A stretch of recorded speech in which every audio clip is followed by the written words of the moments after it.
छात्रों, हम आपके लिए यूपीएससी आईएएस से क्लास लेकर आए हैं प्रारंभ परीक्षा की। और ये 15वीं क्लास है प्राचीन भारत से। प्राचीन भारत में टॉपिक है मौर्य एवं मौर्योत्तर काल। पहला प्रश्न आपके सामने है। और क्लास पर आगे बढ़ने से पहले ऐसे छात्र एवं छात्राएं जो पहली बार आई हैं चैनल पर, चैनल को सब्सक्राइब नहीं कर रखा है, चैनल को सब्सक्राइब कर लें। देखिए, पहला प्रश्न है, दिया गया मानचित्र संबंधित है। ये मानचित्र दे रखा है, ये किससे संबंधित है? कनिष्क से उसकी मृत्यु के समय, समुद्रगुप्त से उसके दक्षिण भारत अभियान के उपरांत, तीसरा दे रखा है अशोक से उसके शासनकाल के अंतिम समय में, हर्ष के राज्यारोहण के अवसर पर थानेश्वर के साम्राज्य से। ये दे रखा है बंगाल की खाड़ी, हिंद महासागर, अरब सागर। बताइए जल्दी कौन सा है इसमें? देखिए, जो मानचित्र ये दे रखा है ये अशोक के शासन के अंतिम कालावधि से संबंधित है। अशोक का शासन विस्तार वर्तमान में पाकिस्तान, इधर पाकिस्तान चला गया, वर्तमान पाकिस्तान तक विस्तृत था, जो पश्चिम में अफगानिस्तान तक तथा पूर्व वर्तमान में बांग्लादेश, इधर आ गया ये बांग्लादेश, तथा दक्षिण में केरल तक था। अशोक मौर्य वंश का प्रतापी राजा था, जिसने संपूर्ण उपमहाद्वीप पर 269 से 232 ईसा पूर्व तक शासन किया। तो इसमें कौन सा विकल्प सही होगा? विकल्प सी हमारा बिल्कुल सही है, अशोक से उसके शासनकाल के अंतिम समय। करेक्ट आंसर है ये आपका। अगला प्रश्न हो गया सभी का? देखिए ध्यान से, ठीक है। अगला प्रश्न देखिए, अगला प्रश्न है, यूनानी कुषाण एवं शकों में से कई ने हिंदू धर्म के स्थान पर बौद्ध धर्म को अपनाया, क्योंकि बौद्ध धर्म का उस समय प्रमुख था।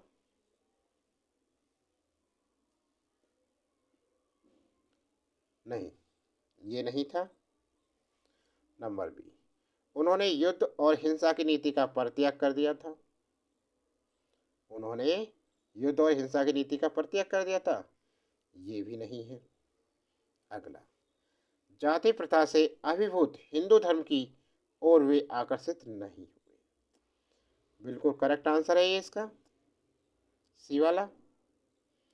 आगे देखते हैं क्या है। बौद्ध धर्म के माध्यम से भारतीय समाज तक पहुंच अधिक आसान थी। नहीं, ये भी नहीं है।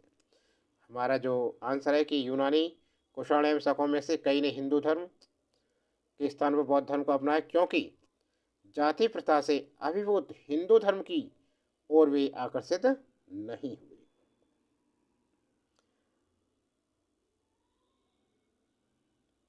उस समय हिंदू धर्म में व्याप्त जाति प्रथा एवं सामाजिक कुरीतियों इनको हिंदू धर्म को न अपनाने के लिए बाध्य किया, जबकि ये बौद्ध धर्म उदारता एवं प्रगतिशीलता से काफ़ी प्रभावित एवं आकर्षित हुए।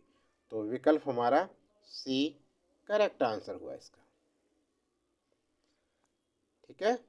अगला प्रश्न देखिए,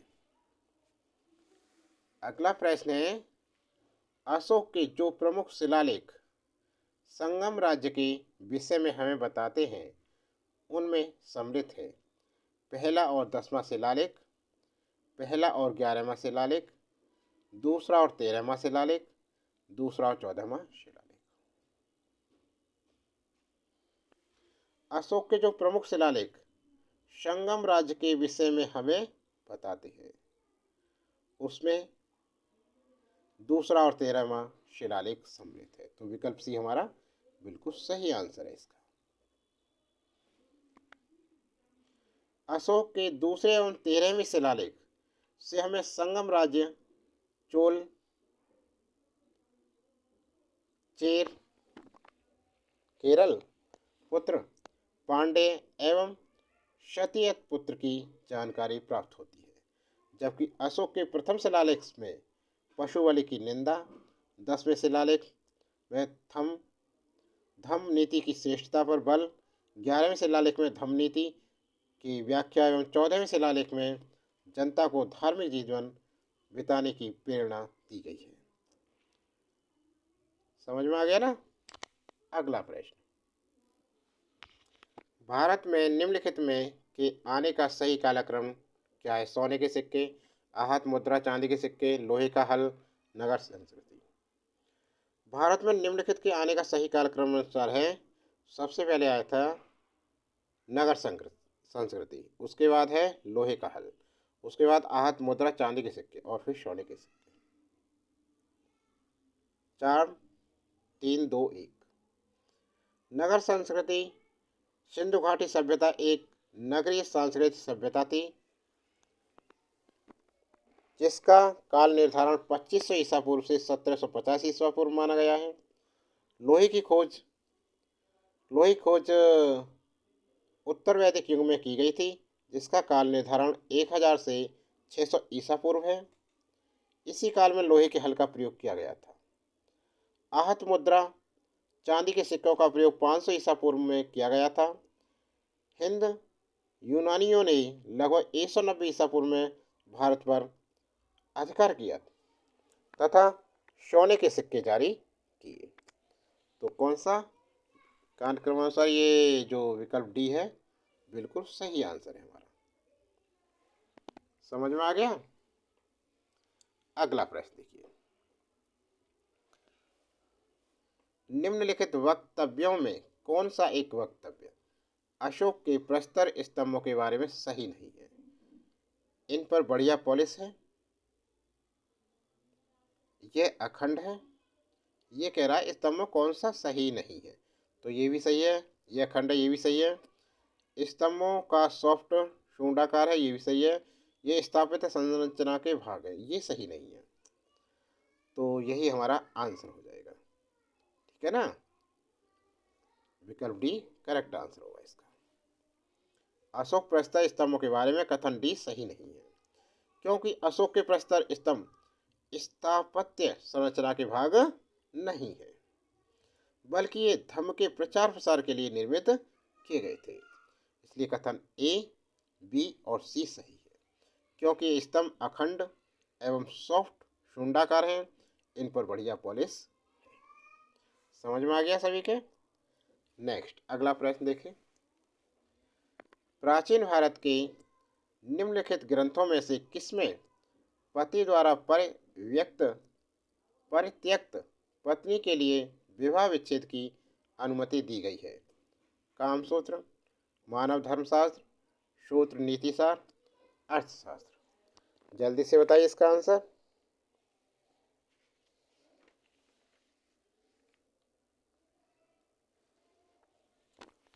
प्राचीन भारतीय ग्रंथ अर्थशास्त्र में पति द्वारा परित्यक्त पत्नी के लिए विवाह विच्छेद की अनुमति दी गई है।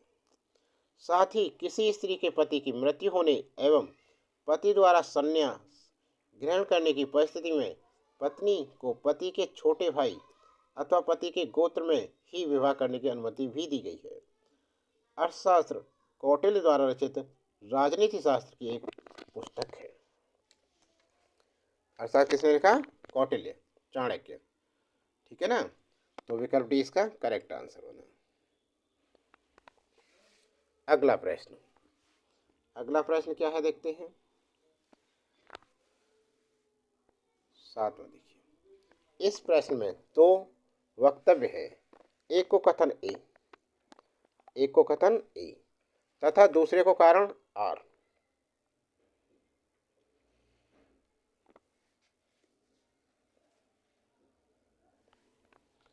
कहा गया है, इन दोनों वक्तव्यों का सावधानीपूर्वक परीक्षण कर इन प्रश्नों का उत्तर नीचे दिए गए कोड की सहायता से चुनिए।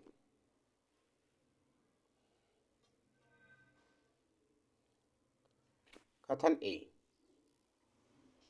ए कथन है, अशोक के राजा देशों के अनुसार धार्मिक निष्ठा की अपेक्षा जनता के मध्य सामाजिक समरसता अधिक महत्वपूर्ण थी।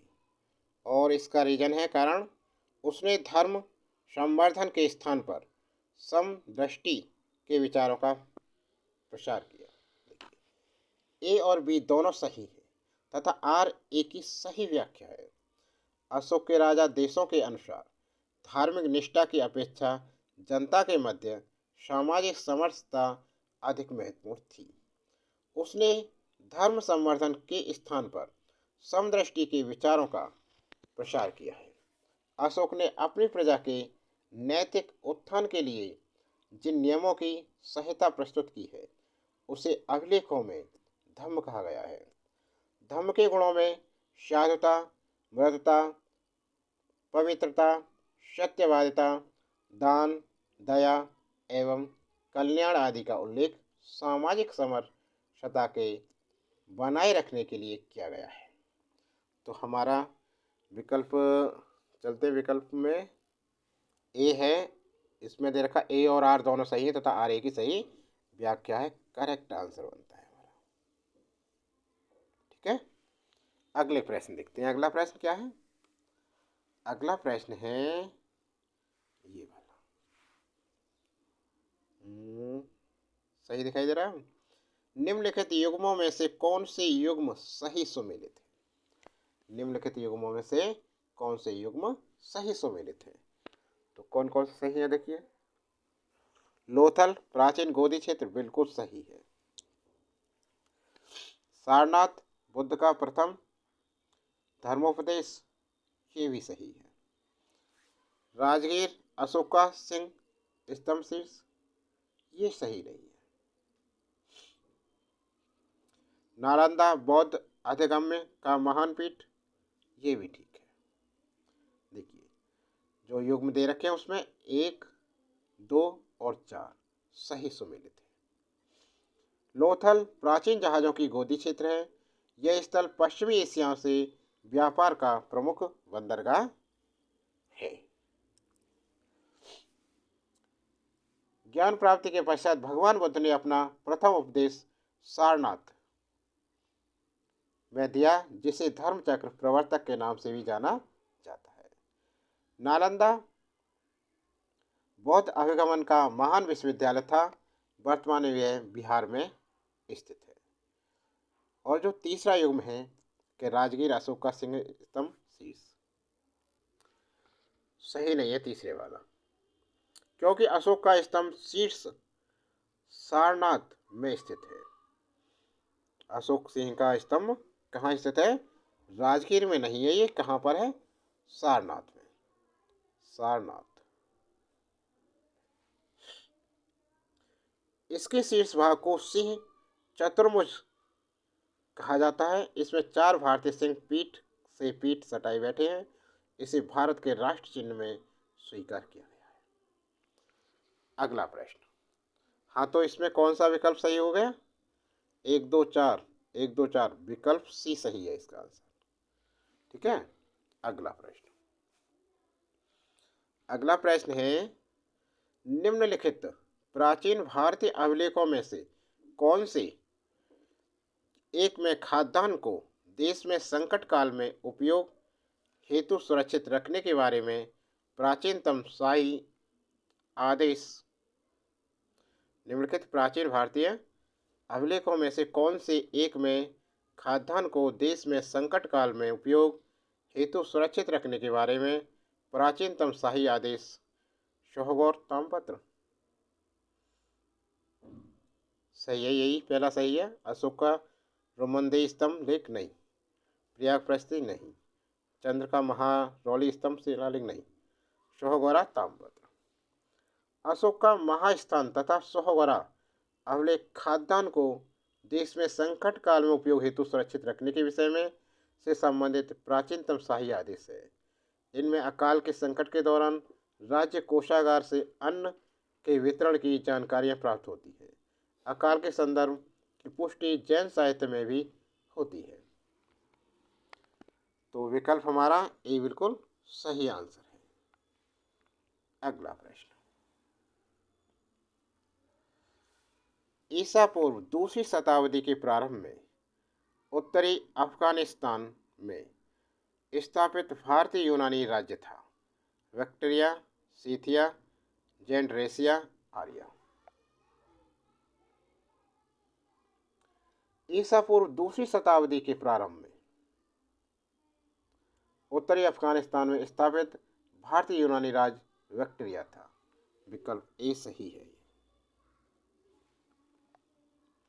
जबकि भारत पर सबसे पहला यवन आक्रमणकारी डेमेट्रियन प्रथम था। इसने 183 ईसा पूर्व के लगभग पंजाब के एक बड़े भाग को जीतकर शांकल को अपनी राजधानी बनाया। इन्होंने भारतीय राजाओं की उपाधि धारण की तथा यूनानी एवं खरोष्टी लिपि में सिक्के चलाए।